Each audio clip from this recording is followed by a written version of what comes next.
धूम्रवर्णावतारश्च अभिमानासुरनाशके आखुवाहन एवासौ शिवात्मा तु सा उच्यते। भगवान श्री गणेश का धूम्रवर्ण नामक अवतार अभिमानासुर का नाश करने वाला है। वह शिव ब्रह्म स्वरूप है, उसे भी मूषक वाहन ही कहा गया है। आप सभी श्रोताओं का माँ की धरोहर चैनल पर स्वागत है। आप सभी पर मंगलकारी, सुखकारी, गुणकारी, बुद्धिमान, सरल श्री गणेश की कृपा सदा बनी रहे। आज मैं आपको श्री गणेश के धूम्रवर्ण अवतार की कथा सुनाती हूँ। आपको मैंने वक्रतुंड, एकदंत, महोदर, गजानन, लंबोदर, विकट, विघ्नराज व आज धूम्रवर्ण की कथा सुनाने जा रही हूँ। आपको इन सभी में गणेश जी का कौन सा अवतार पसंद आया, कृपया बताइए। इससे मुझे भी पता लगेगा कि मेरे द्वारा किया गया प्रयास आप तक कहाँ तक पहुँचा। एक बार लोक पिता में ब्रह्मा ने सूर्य को कर्माध्यक्ष पद दिया। राज्य पद प्राप्त कर सूर्यदेव के मन में अहंकार हो गया। उसी समय उनको छींक आ गई। उससे अहंतासुर का जन्म हुआ। वह दैत्य गुरु शुक्राचार्य से गणेश मंत्र की दीक्षा प्राप्त कर तपस्या के लिए वन गया। वन में अहंतासुर उपवास पूर्वक भगवान श्री गणेश का ध्यान तथा जप करने लगा। सहस्त्रों वर्षों की कठिन तपस्या के बाद भगवान गणेश प्रकट हुए। उन्होंने अहंतासुर से कहा, मैं तुम्हारी तपस्या से संतुष्ट हूँ, तुम इच्छित वर मांगो। अहंतासुर ने उनसे संपूर्ण ब्रह्मांड पर राज्य, अमृत, आरोग्य तथा अजय होने का वरदान मांगा। भगवान गणेश तथास्तु कहकर अंतर ध्यान हो गए। अहंतासुर लौटकर शुक्राचार्य के चरणों में प्रणाम किया। उसने शिष्य की सफलता का समाचार प्राप्त कर शुक्राचार्य परम प्रसन्न हुए। उन्होंने संपूर्ण असुरों को बुलाकर उसे दैत्यों का स्वामी बना दिया। इस अवसर पर दैत्यों ने अद्भुत महोत्सव मनाया। विषयप्रिय नामक नगर में अहंतासुर सुखपूर्वक निवास करने लगा। उसे सर्वाधिक योग्य पात्र समझकर प्रमदासुर ने अपनी सुंदर कन्या उसके साथ ब्याह दी। कुछ दिन बाद उसे गर्व और श्रेष्ठ नामक 2 पुत्र हुए।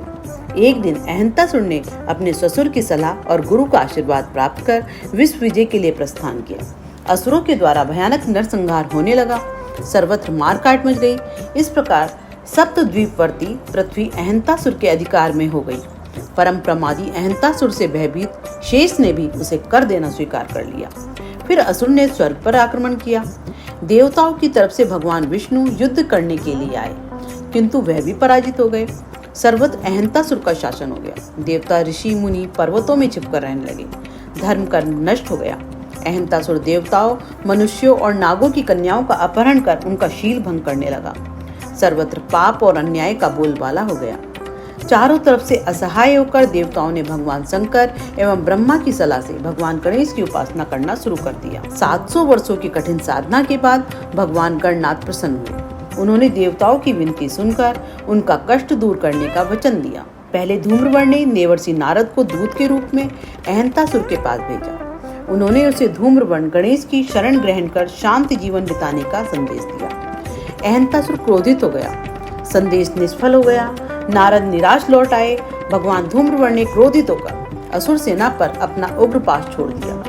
उस पास ने असुरों के गले में लिपटकर उन्हें यमलोक भेजना शुरू कर दिया।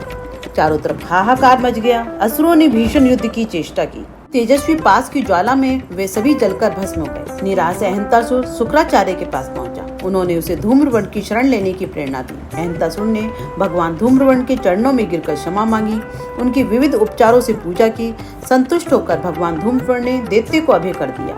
उन्होंने उसे आदेश दिया कि जहाँ मेरी पूजा ना होती हो तुम वहाँ जाकर रहो। मेरे भक्तों को कष्ट देने का कभी भी प्रयास न करना। अहंतासुर भगवान धूम्रवर्ण के चरणों में प्रणाम कर चला गया। देवगणों ने विस्मित होकर श्रद्धापूर्वक धूम्रवर्ण की पूजा की तथा मुक्त कंठ से उनका जय घोष करने लगे। आज की कथा को यहीं विराम देती हूँ। गणेश जी की भक्ति में मेरे द्वारा इतना ही। त्रुटियों के लिए माफी चाहूंगी। कथाएं अच्छी लगी हो तो प्यार दें। जय हो धूम्रवर्ण। गणपति बप्पा मोरया।